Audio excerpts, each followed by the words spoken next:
মুখ্যমন্ত্রী মমতা বন্দ্যোপাধ্যায় বলেন, আমাকে জেলে পুরলেও ফুটো করে বেরিয়ে আসবো, চোর নয় আমাদের ছেলেমেয়েরা। দেওয়াল লিখন স্পষ্ট ছিল। সেই মতো বুধবার ঝাড়খণ্ডের মুখ্যমন্ত্রী পদ থেকে ইস্তফা দেওয়া মাত্রই হেমন্ত সোরেনকে গ্রেপ্তার করেছে এনফোর্সমেন্ট ডিরেক্টর অর্থাৎ ইডি।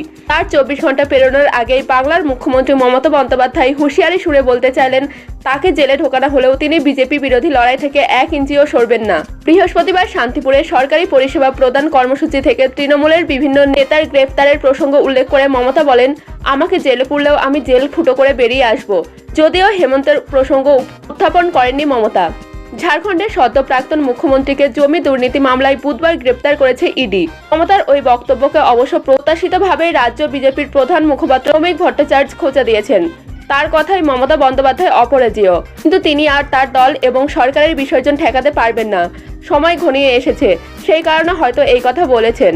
নাম না করে বিজেপির উদ্দেশ্যে মমতা আরও বলেছেন, আমরা সব চোর আর আপনারা সাধু। সব চোরদের জমিদার জোরদার, মানুষের টাকা লুট করে বড় বড় কথা, চোরের মায়ের বড় গলা, শূন্য কলসি বাজে বেশি।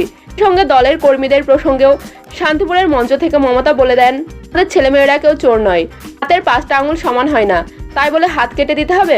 মমতার বক্তব্য, সামান্য ভগ্নাংশের লোক দুর্নীতিতে জড়িয়ে গিয়েছে, তাদের বিরুদ্ধে দলের তরফেও ব্যবস্থা নেওয়া হয়েছে, কিন্তু তা বলে গোটা তৃণমূলী চোরেদের দল তা নয়।